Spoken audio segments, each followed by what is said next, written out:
എല്ലാവർക്കും നമസ്കാരം. ഇന്നത്തെ നമ്മുടെ ടോക്ക് ഷോയിലേക്ക് ഏവർക്കും സ്വാഗതം. ഡിഗ്നിറ്റി റൈസിംഗിന്റെ അംഗങ്ങളുടെ പേരിൽ ഇന്നത്തെ നമ്മുടെ മുഖ്യ അതിഥി ഡോക്ടർ ചന്ദന മാമിനെ ഏറെ അഭിമാനത്തോടെ ഞാൻ പരിചയപ്പെടുത്താം.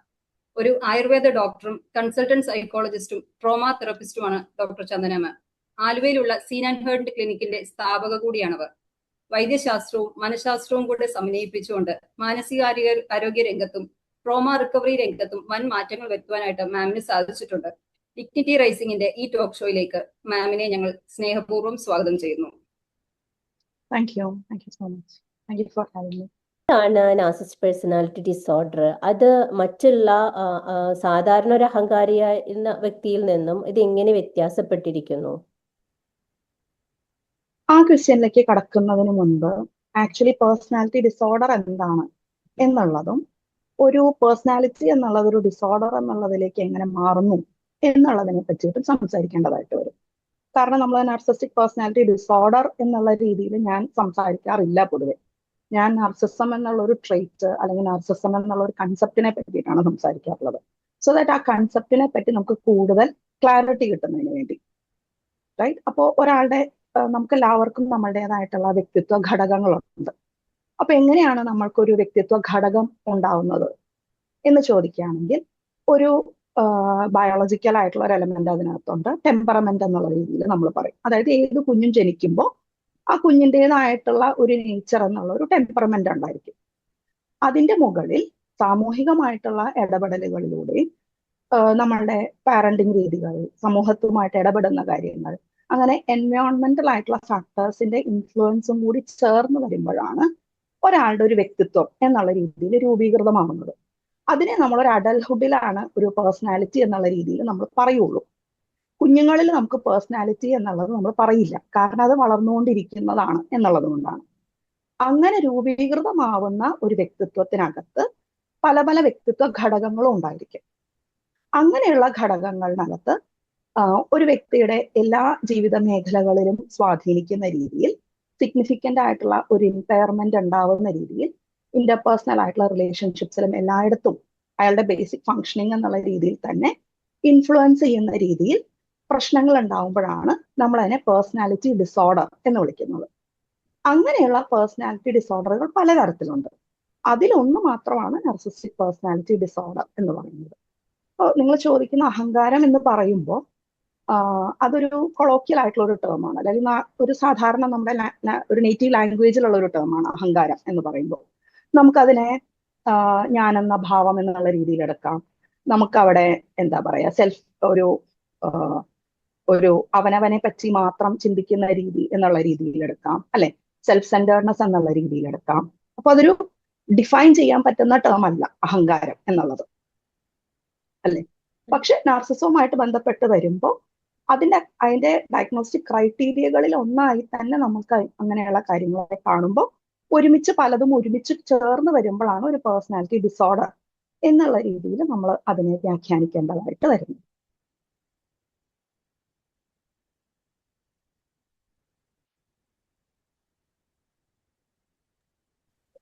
അപ്പോൾ താങ്കളുടെ ചോദ്യത്തിന്റെ അർത്ഥം എന്നുള്ളത് നമുക്ക് എങ്ങനെയാണ് ഒരു വ്യക്തിയെ നാർസിസ്റ്റിക് പേഴ്സണാലിറ്റി ഡിസോർഡർ ആണോ എന്ന് തിരിച്ചറിയാൻ പറ്റുന്നത് എന്നതാണ് താങ്കൾ ചോദിച്ച ക്വസ്റ്റ്യന്റെ അർത്ഥം എന്നുണ്ടെങ്കിൽ, നമുക്ക് അവിടെ ഒരു പേഴ്സണാലിറ്റി ഡിസോർഡർ എന്നുള്ള രീതിയിൽ ഒരു ഡിസോർഡർ ഉണ്ട് എന്നുള്ള രീതിയിൽ നമുക്കതിനെ വ്യാഖ്യാനിക്കേണ്ട കാര്യമില്ല.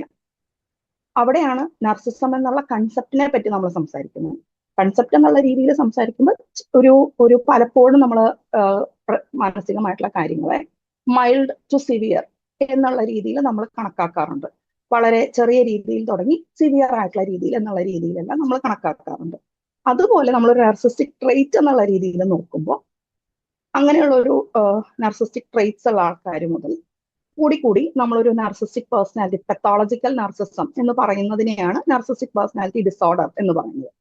പെത്തോളജിക്കൽ നാർസിസം എന്ന് പറയുമ്പോഴത്തേക്കും, അല്ലെങ്കിൽ നാർസിസ്റ്റിക് പേഴ്സണാലിറ്റി ഡിസോർഡർ എന്ന് പറയുമ്പോഴത്തേക്കും നമ്മൾ അതിൻ്റെതായിട്ടുള്ള ക്രൈറ്റീരിയ ഉണ്ട്. ഫോർ എക്സാമ്പിൾ, ഇപ്പോൾ DSM-5 നോക്കുമ്പോൾ ഒരു 9 കാര്യങ്ങളിനകത്ത് 5 എണ്ണമും അതിൽ കൂടുതലും ഈ വ്യക്തി ഉടനീളം പ്രകടിപ്പിക്കുകയാണ്. അയാൾ വർക്ക് ചെയ്യുന്ന അല്ലെങ്കിൽ അയാൾ ഇടപെടുന്ന എല്ലാ സ്പേസുകളിലും അയാളത് പ്രകടിപ്പിക്കുകയാണെങ്കിലാണ് നാർസിസ്റ്റിക് പേഴ്സണാലിറ്റി ഡിസോർഡർ എന്നുള്ളത് നമുക്ക് പറയാനായിട്ട് സാധിക്കുക. കിട്ടിയില്ല. അപ്പോഴാണ് അതൊരു ഡയഗ്നോസിസ് ആണത്. ഡയഗ്നോസിസ് ആണ് ഒരു മാനസികമായിട്ടുള്ള ഒരു പ്രശ്നം എന്നുള്ള രീതിയിൽ നമ്മൾ അതിനെ ഡയഗ്നോസിസ് ആയിട്ട് കാണുന്നത് അപ്പോഴാണ്. അപ്പൊ ഒരു നാർസിസ്റ്റിക് പേഴ്സണാലിറ്റി ഡിസോർഡർ എന്നുള്ള വാക്കിനേക്കാളും നാർസിസം എന്നുള്ള കൺസെപ്റ്റിനെ പറ്റിയും ആ ഒരു ട്രെയ്റ്റ് എന്നുള്ളതിനെ പറ്റി അതിന്റെ ഒരു ചെറിയ വശം എന്നുള്ളത് മുതൽ വളരെ സിവിയർ ആയിട്ടുള്ള തലം വരെ അതുണ്ടാക്കുന്ന പ്രശ്നങ്ങളെ കുറിച്ചും എങ്ങനെയാണ് ആ പ്രശ്നങ്ങൾ വരുന്നത് എന്നുള്ളതിനെ കുറിച്ചാണ് ഞാൻ പലപ്പോഴും സംസാരിക്കാറുള്ളത്. അതുകൊണ്ട് തന്നെ നാർസിസ്റ്റിക് പേഴ്സണാലിറ്റി ഡിസോർഡർ എന്നുള്ള വാക്ക് ഞാൻ വളരെ അപൂർവമായിട്ട് മാത്രം ഉപയോഗിക്കുന്ന ഒരു വാക്കാണ്. കാരണം അങ്ങനെ വരുമ്പോൾ അതിനൊരു ഡയഗ്നോസിസ് ഉണ്ട്, അതിനൊരു ക്രൈറ്റീരിയ ഉണ്ട്. അങ്ങനെ നമുക്കൊരാളെ എത്തിക്കലല്ല നമ്മൾ അങ്ങനെ ഒരാളെ ഡയഗ്നോസ് ചെയ്യുന്നത് പൊതുവെ. പക്ഷെ നമുക്ക് നാർസിസം എന്നുള്ള കൺസെപ്റ്റിനെ പറ്റി മനസ്സിലാക്കുമ്പോൾ അത് ഈ സ്പെക്ട്രത്തിനകത്ത് എവിടെ വേണമെങ്കിലും വരുന്ന ഏത് രീതിയിലും വരുന്ന കാര്യങ്ങളെ ട്രെയ്റ്റുകളെ നമുക്ക് ഐഡന്റിഫൈ ചെയ്യാനും അതിനകത്ത് നിന്ന് നമുക്ക് ക്ലാരിറ്റിയിൽ നമുക്ക് മുന്നോട്ട് പോകാനും സാധിക്കും എന്നുള്ളത് കൊണ്ടാണ് NPD എന്നുള്ള രീതിയിൽ ഞാൻ സംസാരിക്കാത്തത്.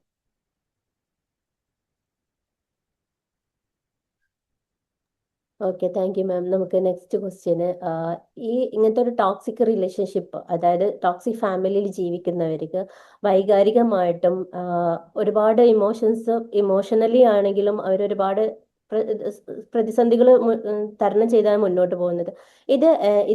ഇതിന്റെ ലക്ഷണങ്ങളും ഇത് നമ്മൾ സഫർ ചെയ്യുന്നുണ്ട് എന്നുള്ളത് അറിയാനുള്ള ഇതൊക്കെ എങ്ങനെയാണ്? അതിലേക്ക് നമുക്ക് ഒരു ടോക്സിക് ആയിട്ടുള്ള റിലേഷൻഷിപ്പ് എന്നത് എന്താണ് എന്നുള്ളതിലേക്ക്, അല്ലെങ്കിൽ അതുണ്ടാക്കുന്ന പ്രതിസന്ധികൾ എന്താണ് എന്നുള്ളത് നമ്മൾ കാണണമെങ്കിൽ നമുക്ക് അവിടെ ഹെൽത്തിയർ ആയിട്ടുള്ള റിലേഷൻഷിപ്സ് എന്താണ് എന്നുള്ളത് നോക്കേണ്ടി വരും. അതായത് ഫുള്ളി ഹെൽത്തി ആയിട്ടുള്ള റിലേഷൻഷിപ്പും ഫുള്ളി ടോക്സിക് ആയിട്ടുള്ള റിലേഷൻഷിപ്പും ഒന്നും നമുക്ക് അങ്ങനെ ബ്ലാക്ക് ആൻഡ് വൈറ്റ് ആയിട്ട് നമുക്ക് ഒന്നിനും കാണാൻ പറ്റില്ല. അങ്ങനെയല്ല അത് വർക്ക് ചെയ്യുന്നത്. നമുക്ക് ഒരിക്കലും ഇത് ഫുൾ നല്ലത്, ഇത് ഫുൾ ബാഡ് അങ്ങനെ നമ്മൾ കാണുമ്പോൾ ബ്ലാക്ക് ആൻഡ് വൈറ്റ് എന്നുള്ള രീതിയിലാണ് നമ്മൾ അതിനെ കാണുന്നത്. അത് ആക്ച്വലി വൈകാരികമായിട്ട് ഹെൽത്തിയർ ആയിട്ടുള്ള രീതി അല്ല ലോകത്തെ നോക്കി കാണുന്നതിന്. കാരണം എല്ലാ കാര്യങ്ങളും കോംപ്ലിക്കേറ്റഡ് ആണ്. നമ്മൾ വിചാരിക്കുന്നതിനേക്കാളും ലെയേഴ്സ് ഉള്ള കൺസെപ്റ്റുകളാണ് അല്ലേ എല്ലാതും. സോ ഒരു ഹെൽത്തിയർ ആയിട്ടുള്ള ഒരു റിലേഷൻഷിപ്പ് എന്നുള്ളത് എങ്ങനെയൊക്കെ ആയിരിക്കും എന്നുള്ളതും എന്തുകൊണ്ടാണ് അതിനകത്തുനിന്ന് പലപ്പോഴും ടോക്സിക് ആയിട്ടുള്ള എലമെന്റുകളിലേക്ക് മാറിപ്പോകുന്നത് എന്നുള്ളതും നമ്മൾ തിരിച്ചറിയുകയാണെങ്കിൽ അതുണ്ടാക്കുന്ന ഇമ്പാക്ട് എങ്ങനെ വരുന്നു എന്നുള്ളതും നമുക്കറിയാൻ പറ്റും. ഉദാഹരണത്തിന് നമ്മളിപ്പോൾ പറയണ ഒരു ഹെൽത്തിയർ ആയിട്ടുള്ള ഒരു സ്പേസ് ആണെങ്കിൽ നമുക്ക് വൈകാരികമായിട്ടുള്ള അല്ലെങ്കിൽ സൈക്കോളജിക്കൽ ആയിട്ടുള്ള ഒരു സേഫ്റ്റി നമുക്ക് ഫീൽ ചെയ്യണം എന്ന്. അപ്പൊ നമ്മൾ സംസാരിക്കേണ്ടി വരും എന്താണ് ഈ സേഫ്റ്റി എന്ന് പറഞ്ഞു കഴിഞ്ഞാൽ. ഫോർ എക്സാമ്പിൾ നമ്മളിപ്പോൾ സംസാരിക്കുന്നുണ്ട്. ഇവിടെ ഞാൻ സംസാരിക്കുമ്പോൾ നിങ്ങൾക്ക് ഒരു സേഫ്റ്റി ഫീൽ ചെയ്യണം. എന്നാലേ നിങ്ങൾക്ക് എന്നോട് ഓപ്പൺ അപ്പ് ചെയ്യാനോ എൻ്റെ അടുത്ത് കാര്യങ്ങൾ ചോദിക്കാനോ സാധിക്കുള്ളൂ അല്ലെ. ഞാൻ നിങ്ങളെ ഭയപ്പെടുത്തുന്ന രീതിയിലാണ് ഇടപെടുന്നത്.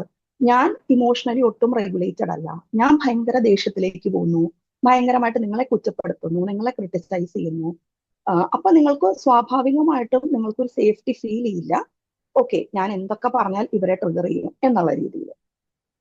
അങ്ങനെ വരുമ്പോൾ അവിടെ സേഫ് അല്ല നമുക്ക്.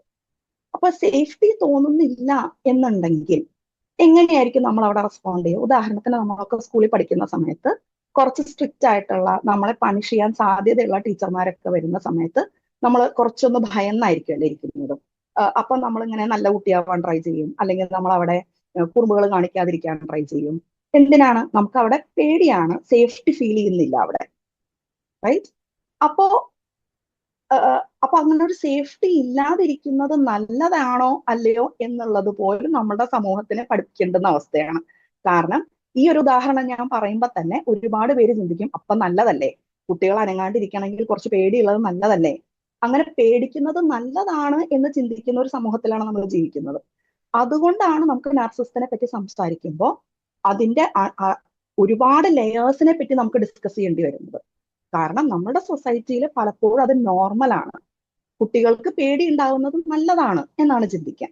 അപ്പൊ ഞാൻ പറയാനില്ല, നമുക്ക് സേഫ്റ്റി ഫീൽ ചെയ്യുന്നില്ലെങ്കിൽ നമ്മളുടെ ഉള്ളിലത്തെ ഫങ്ഷനിങ്ങിനെ അത് ബാധിക്കുന്നുണ്ട്, നമ്മളെ ഇടപെടുന്ന രീതികളെ അത് ബാധിക്കുന്നുണ്ട് അല്ലെ.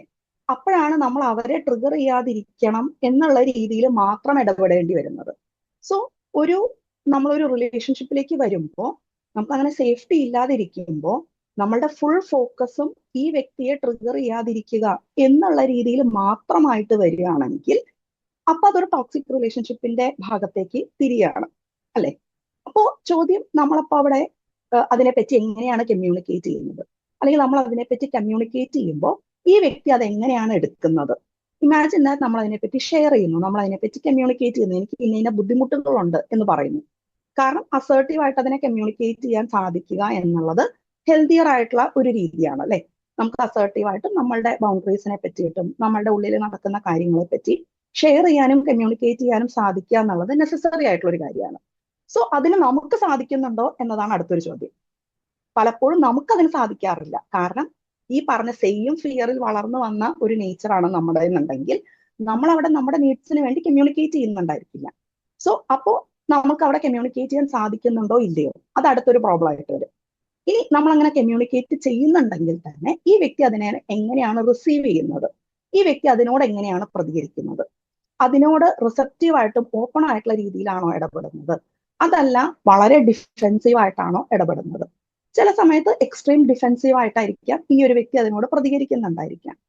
അങ്ങനെ വരുമ്പോൾ എഗെയിൻ അതും നമുക്ക് ഒരു ടോക്സിക് എന്നുള്ളതിലേക്ക് പോകുന്നു എന്ന് പറയാൻ പറ്റില്ല. കാരണം പല പല ഇടപെടലുകളും നമ്മളെ സുഹൃത്തുക്കളുമായിട്ടൊക്കെ വരുമ്പോഴും പലപ്പോഴും നമ്മൾ നമ്മുടെ കാര്യങ്ങൾ പറയുമ്പോൾ എല്ലാവരും അത് ഓപ്പൺ ആയിട്ട് എടുക്കണമെന്നില്ല. നമ്മളും ചിലപ്പോൾ ഓപ്പൺ ആയിട്ട് എടുക്കണമെന്നില്ല, നമ്മളും ഡിഫെൻസീവ് ആയേക്കാം അല്ലെ. പക്ഷെ ക്വസ്റ്റ്യൻ അതിന്റെ തീവ്രത എത്രയാണ്. നേരത്തെ പറഞ്ഞതുപോലെ ഒരു മൈൽഡ് ടു സിവിയർ എന്നുള്ള രീതിയിൽ നോക്കുമ്പോൾ അതിന്റെ തീവ്രത എത്രയാണ്.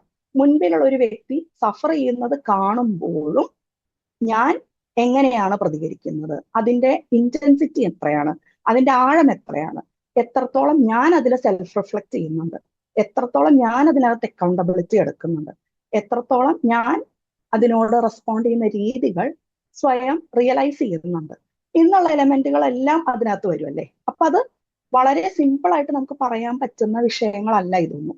ഇതിനകത്തെല്ലാം ഒരുപാട് ലെയേഴ്സ് ഉണ്ട്. നമ്മളുടെ തന്നെ സൈക്കോളജിക്കൽ ലെയേഴ്സ് ഉണ്ട്, അതേപോലെ നമ്മളുടെ കൾച്ചറൽ ആയിട്ടുള്ള ലെയേഴ്സ് ഉണ്ട്, സൊസൈറ്റി എന്നുള്ള രീതിയിലത്തെ ലെയേഴ്സ് ഉണ്ട്. ഫോർ എക്സാമ്പിൾ നമ്മളുടെ സൊസൈറ്റിയിൽ എടുത്ത് നോക്കുമ്പോൾ ഇപ്പൊ തന്നെ ഞാൻ അസേർട്ടീവായിട്ട് സംസാരിക്കുന്നതിനെ പറ്റി പറയുമ്പോൾ, അല്ലെങ്കിൽ അക്കൗണ്ടബിലിറ്റി എടുക്കുന്നതിനെ പറ്റി പറയുമ്പോൾ, ഡിഫെൻസീവ് ആവുന്നതിനെ പറ്റി പറയുമ്പോൾ ഇതിനെ പറ്റിയിട്ടൊന്നും നമ്മുടെ സമൂഹത്തിൽ വലിയ ധാരണ ഇല്ല അല്ലെ. അപ്പോ ആ ഒരു അവയർനെസ് ഇല്ലായ്മ എന്നുള്ളത് നമ്മളുടെ സൊസൈറ്റിയിൽ പ്രവലന്റ് ആയിട്ട് നിൽക്കുമ്പോൾ ആ ഫാക്ടേഴ്സ് നമുക്ക് കൺസിഡർ ചെയ്യേണ്ടതായിട്ട് വരും. സോ അങ്ങനെ ഒരു സ്പേസിലാണ് നമ്മൾ നിൽക്കുന്നത് എന്നുണ്ടെങ്കിൽ നമുക്കുണ്ടാകുന്ന ബുദ്ധിമുട്ടുകളെ പറ്റി, ഇപ്പോൾ താങ്കൾ ചോദിച്ചത് ആ ക്വസ്റ്റ്യൻ ആണ്. അതായത് നമ്മൾ അങ്ങനെ ഒരു ടോക്സിക് ആയിട്ടുള്ള റിലേഷൻഷിപ്പിലാണ് നിൽക്കുന്നതെന്നുണ്ടെങ്കിൽ നമുക്കുണ്ടാവുന്ന ബുദ്ധിമുട്ടുകൾ എന്തൊക്കെയാണ്. സോ ആ ബുദ്ധിമുട്ടുകളുടെ റീസൺസ് പറയുമ്പോൾ ഇത്രയും ലെയേഴ്സ് നമ്മൾ കൺസിഡർ ചെയ്യേണ്ടി വരും. ആ റീസൺസിനെ നമുക്ക്, അല്ലെങ്കിൽ എന്തൊക്കെ പ്രശ്നങ്ങൾ നമ്മൾ നേരിടുന്നു എന്നതിനെ അഡ്രസ് ചെയ്യുമ്പോൾ. ഫോർ എക്സാമ്പിൾ അവിടെ നമുക്ക് എന്താ പറയാ, സാധാരണ